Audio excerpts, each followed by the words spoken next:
Peace be upon you. Is it true that science neither indicates nor disproves the existence of Allah? Scientifically, you can't say that there is a God using science that humans have been creating for more than 400 or 500 years, which is based on experiments and observations. We cannot prove the existence of Allah scientifically.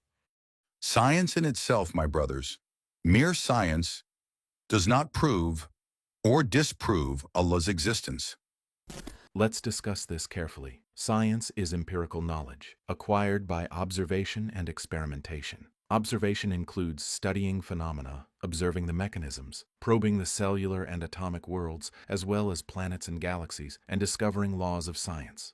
Experimentation includes formulating hypotheses and conducting experiments according to scientific methods. Therefore, science in this episode refers to both types, experimental and observational, with emphasis on observational as it is the basis for experimentation. You observe phenomena and relationships, formulate hypotheses on that basis, then test them experimentally. So, with this definition, does science prove or disprove the existence of Allah? First, is it possible to prove Allah's existence experimentally? The answer is no. But experimentation is not everything in science. Science includes observing phenomena and deriving laws, as we mentioned. So, can the existence of Allah be proven by observation? No. Observing Allah Himself is not possible. So does this mean that science does not guide us to Allah's existence? It most definitely guides to Allah without doubt. Not only Allah's existence, but also His attributes. How is that? We demonstrated how science is founded on a system of 4 sources that integrate to generate scientific knowledge. Science is not confined to sensory inputs.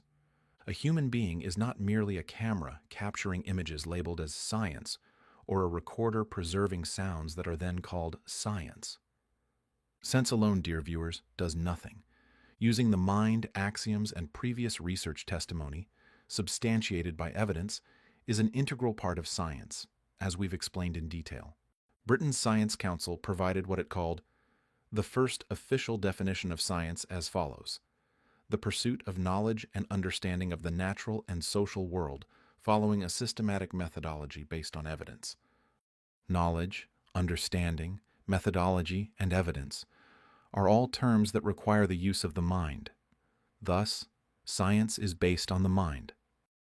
Allow me here to restructure the diagram in a way that highlights the role of the mind, its relationship to the other sources of knowledge, and its relationship to science. The mind proceeds from axioms, i.e., mental necessities such as causation, and the conviction that there is order in the universe. It then builds upon past research testimony, analyzes sensory inputs, and links between them. It ultimately uses all these sources to produce science. Thus, the mind plays a central role in this system.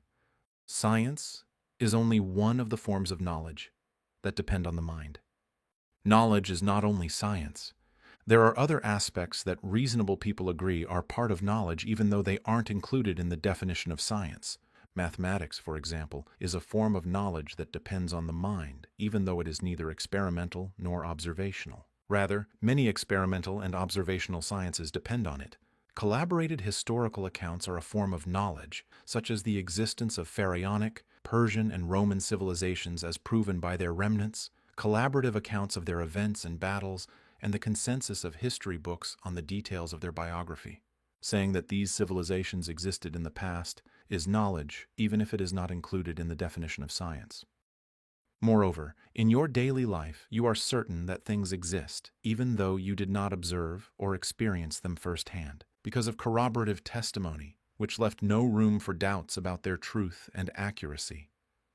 Thus, knowledge is a wider circle, and science is one of its forms, and all these forms of knowledge are based on mental processes. Mathematics is a mental process. Accepting testimony by verifying its evidence is a mental process. Similarly, science is based on mental processes.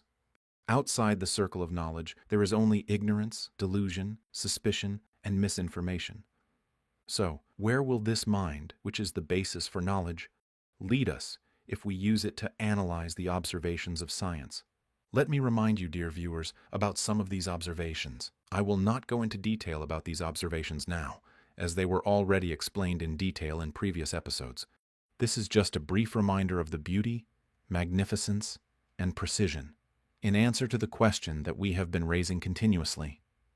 Are these observations indications of absurdity, nihilism, randomness, blindness, and chance? Or are they indications of will, knowledge, wisdom, and intent? The total length of DNA in a single human, if stretched out, is billions of kilometers. Yet it is undergoing continuous transcription. Genetic coding with each nucleus containing a tremendous amount of information that is transformed into proteins, i.e., physical matter. The synthesis of billions of different protein types in the human body from only 20 to 25,000 genes, thanks to processes like alternative splicing and post-translational modifications. The existence of billions of species living on Earth, each expertly designed and integrated within its environment with no evidence of randomness, blindness, or unintentionality. The resistance of bacteria to antibiotics by producing proteins composed of hundreds of precisely arranged amino acids. What the length of a giraffe's neck requires in terms of heart size, thickness of the heart's walls, the valves of its blood vessels, the wonderful rete mirabile, the thickness of the skin of the giraffe's legs, and the genetic code responsible for all of this. The great similarity between the placental and marsupial organisms, despite the large difference in their genetic code. The eye, its structure, and the position of its retina, the penguin and the structure of its wings, and so on. These are but a few examples drawn solely from the field of biology, which is full of examples of mastery and precision. We have not even discussed the Earth, its layers, atmosphere, and elements, or astronomy and the galaxies. Would any sound mind, free from psychological obstacles, conclude that all this is evidence of chance, randomness, and blindness, or that it's evidence of knowledge, wisdom, power, and intent? Would the mind conclude that all of this was done by nothing, or that it is an intended action by a doer? This doer, whose attributes of knowledge, wisdom, ability, and greatness are indicated by scientific observations, is known in the Islamic system as Allah, glorified and exalted is He. Thus, we do not assume the existence of Allah. Instead, it is the mind, which we use in science, that infers from this form of knowledge, i.e., science, another form of knowledge, knowledge of the Creator and His attributes. If we discredit the mind, we must discredit science. But if we use it, its clearest indication is the existence of the Creator and His attributes. Hence, you either accept the mind and its findings, or discredit it along with its findings. It is a correlational relationship. Therefore, it is neither scientific nor rational to use the mind to produce science, then prevent the mind from taking the extra step of guiding you, through this science, to the Creator and His attributes. This is selectivity, unjustified by mind or knowledge. No additional sources of knowledge are required to prove Allah's existence besides those used to build science. It is the mind itself. All that's needed is for you not to place restrictions on the mind and prevent it from taking a step forward to infer the existence of the Creator and His attributes. All that's needed is for you not to be narrow-minded. Science is not images, sounds, or mere numbers, and the human being is not a senseless, mindless machine that snaps images without analysis or deduction. Science is knowledge, and when we say knowledge, it means mental processes are involved. As long as the mind is involved, it has no choice but to submit to the existence of a Creator. So what exactly has materialism done? Materialism prevented the mind from using science to infer the existence of the Creator and His attributes, claiming that it was not material knowledge. Materialism played on words and confined knowledge to science, then considered anything outside science to be non-scientific, ignorance, blind faith, and delusions. After confining knowledge to science, materialism used the either-or fallacy, either science, which it had restricted knowledge to, or ignorance. Thus, whenever a scientist wants to go beyond the artificial limitations imposed on science by materialism, materialists accuse him of moving from scientific thinking to emotions and myths, and they describe him as non-scientific. Materialism excluded other forms of knowledge from this duality, even those it considers scientific, despite them being outside the sphere of science, such as mathematics and documented history, for which materialists produce documentaries and give much attention. We may therefore ask, why such selectivity? Why did materialism deal with the existence of the Creator and his attributes differently from other things that were proven by the mind, not by science, such as mathematics and history? When the mind and innate nature urged us to understand the origins of the universe and life, and to explain the mastery, precision, and order, materialism proposed explanations such as random evolution, the self-existing universe, infinite multiverses, and microbial intelligence.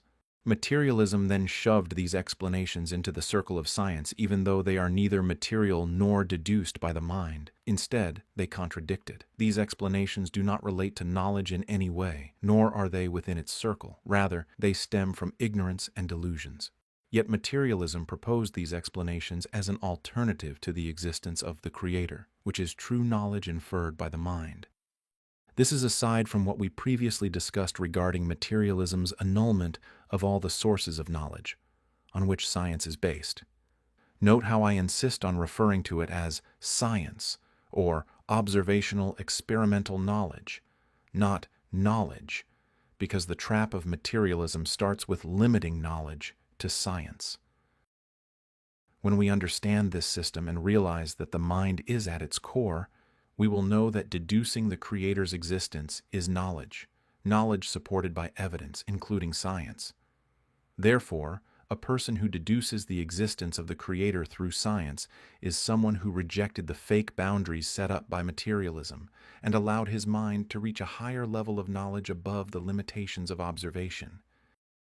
It is not a leap of faith, a belief without evidence, but a leap of mind, a scientific, evidence-based, deducible mental process.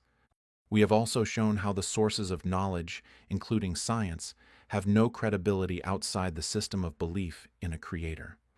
Please note, dear viewers, that we are only discussing one of the arguments for the existence of Allah related specifically to science, which is the argument of fine-tuning, as we have previously gone into detail on the cosmological argument, which is a logical proof, and the innate proofs for the existence of Allah.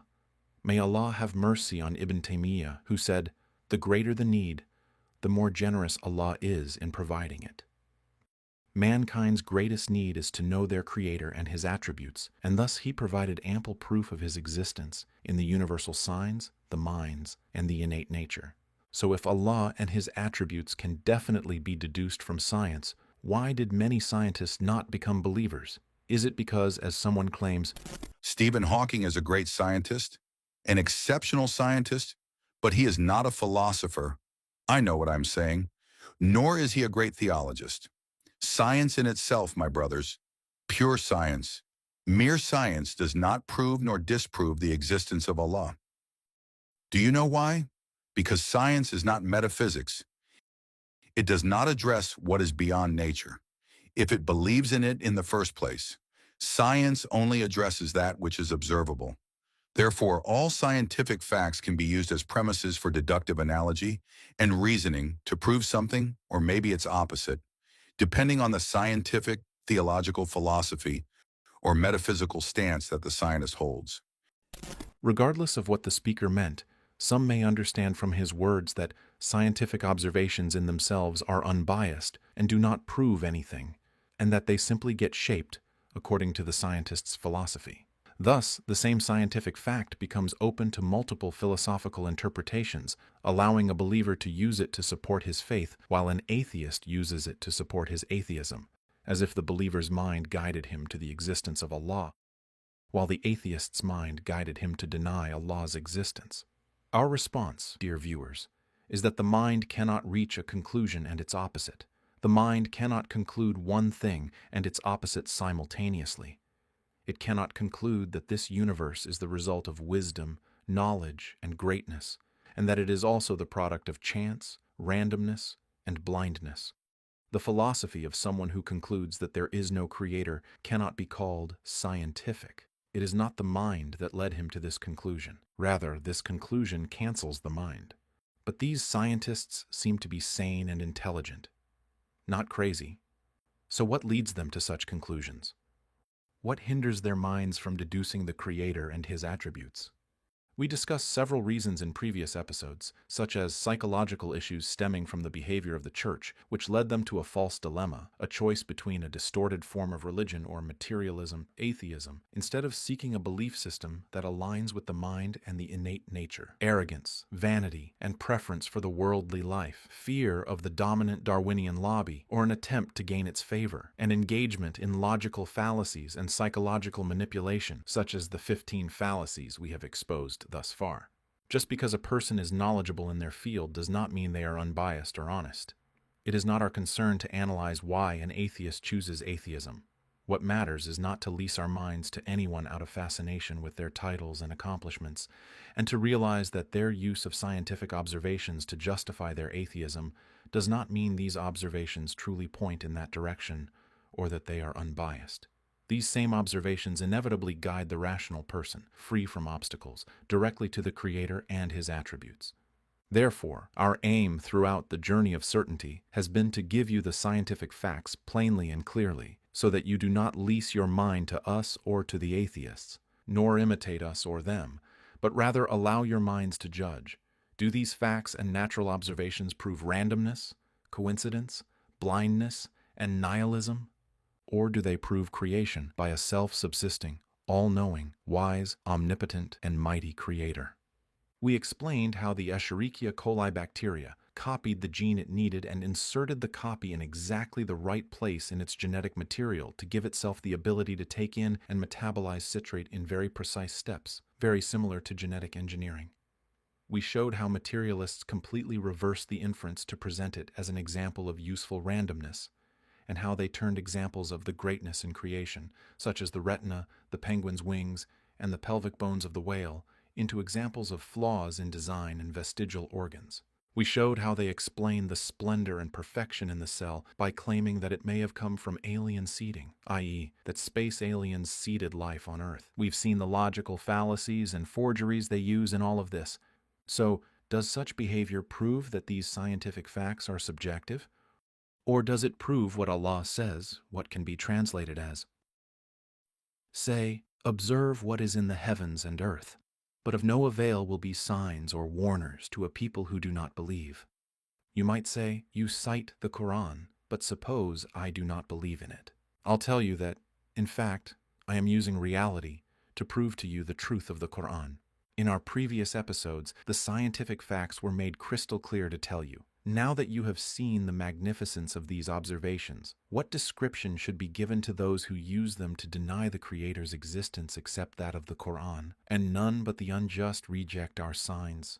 Reality testifies to the truthfulness of the Quranic description of these people. The more you understand scientific facts, the more you recognize the truth in the Quranic description of whoever rejects them as kafir, meaning one who hides the truth. We clarified the facts for you. Now, when someone denies their indication of the Creator or goes further to use them as evidence for his atheism, you know that he is a liar who is betraying the trust of knowledge. Allah says, what can be translated as, and none reject our signs except the treacherous and ungrateful, i.e., ungrateful for Allah's bounty. This should motivate you not to leave natural science to these people, but learn it yourself and carry its trust. After this address to the general public with logical evidence, we now address the Muslims who may be afflicted with the notion that natural science is unbiased, i.e., that it neither proves nor disproves the existence of Allah. At the same time, they do not realize how much this notion contradicts the Quran they believe in. To them, we say, the most frequently cited evidence for the basics of faith in the Quran are the visible universal phenomena, i.e., science, observational science. Modern observational science provides detailed insights into these phenomena, revealing even more of their beauty, splendor, and wonder. Therefore, if you claim that the observations of modern science are not proof for the Creator, it means that this ayah, do they not ever reflect on camels, how they were masterfully created, is meaningless, and that all the phenomena that the Quran describes as, indeed in that are signs, are not really signs. Contemplate the last ayahs of Surah Ar-Rum, after the talk about scientific observations in the souls and horizons. Surely in this are signs for people who reflect. Surely in this are signs for those of sound knowledge. Surely in this are signs for people with reason. The indication of the visible and detailed scientific observations, which natural science describes in great detail, of the existence of their creator is the paramount universal fact, the first axiom and mental necessity. Using universal observations, the Quran indicates not only the existence of the creator, but also his oneness as evidenced in the uniformity of his dominion, his greatness, wisdom, mercy, self-subsistence, and ability to resurrect. The deduction concerns these matters, and it is a definitive one. Can you believe, after all this, that some still claim that scientific observations don't even point to the existence of a creator? Imagine how lost and misled are those who say, "Don't mix faith with science. You are religiously obligated to reflect upon the observations of science, which are Allah's universal signs, in order to strengthen your faith." As a Muslim, you must not be dragged into the narrative that separates science from Allah, or confine your mind to the imaginary limitations set by materialism. Otherwise, you will deprive yourself of benefiting from Allah's signs in creation and the ayahs of the Quran, which advise you to benefit from these cosmic signs. In fact, it may be a sign of Allah's absolute justice and mercy that as time passes and people move further away from the prophetic era, these scientific proofs multiply to provide new evidence for us. A blessing from Allah that our predecessors who lived around the prophetic era did not have. Allah says, "Say with Allah is the perfect proof and argument." Therefore, the problem isn't lack of proof and arguments, as they are compelling and persuasive to those of sound mind and heart. And when we see that many natural scientists are materialists, it should not make us question the strength of the evidence that Allah Almighty has established. Some of these scientists are intelligent in their fields, but this has nothing to do with the soundness of their hearts, which, if absent, undermines the scientist's ability to fully utilize his mental capacity and leads him to completely reject the acknowledgement of Allah and replace it with belief in utterly trivial theories. But neither their hearing, sight, nor intellect were of any benefit to them whatsoever, since they persisted in denying Allah's signs. Those who deny the Creator, according to the Quranic description, don't understand. Even if they use their minds in science and excel in it, they still don't understand because they blocked their minds from benefiting from science by using it to infer the greatest form of knowledge, the existence of the Creator and His attributes. Allah says, what is be translated as, "Have they failed to look at the earth, to see how many types of fine plants we have caused to grow in it? Surely in this is a sign, yet most of them would not believe." This is observational science. Modern observational sciences have unveiled more details about the grandeur of creation. Surely in this is a sign. One assertion after another. Surely in this is a sign. We've established that science undoubtedly has signs. Where's the problem then? The ayah continues, "Surely in this is a sign, yet most of them would not believe." They are not willing to believe. If a blind man is asked, "What do you think of this beautiful scenery?" and he answers, "I don't see the beauty you are asking about," would this be a problem in the scenery or in the blind person? Would we say that it is a subjective view, as the scenery exists and is beautiful for the sighted, while it neither exists nor is it beautiful for the blind? No, the scenery certainly exists and is definitely beautiful, but the problem is in those who don't see it or perceive its beauty. It is no surprise then that the Quran constantly describes those who disbelieve as blind, a blindness of heart and insight. Blindness of eyesight may be compensated by the mind, hearing, and innate nature, and the patients will be rewarded. As for those with blind insights, but neither their hearing, sight, nor intellect were of any benefit to them whatsoever, since they persisted in denying Allah's signs. In conclusion, when are asked, does science indicate the existence of Allah? The answer is, for any sane person, the strongest indication of science is Allah's existence and His attributes. Each aspect of the various scientific observations indicates certain facts, which collectively indicate a mighty, wise, self-subsisting, all-knowing Creator who perfected everything He created. That is the design of Allah, who has perfected everything. Surely He is all aware of what you do. May the peace of Allah be upon you.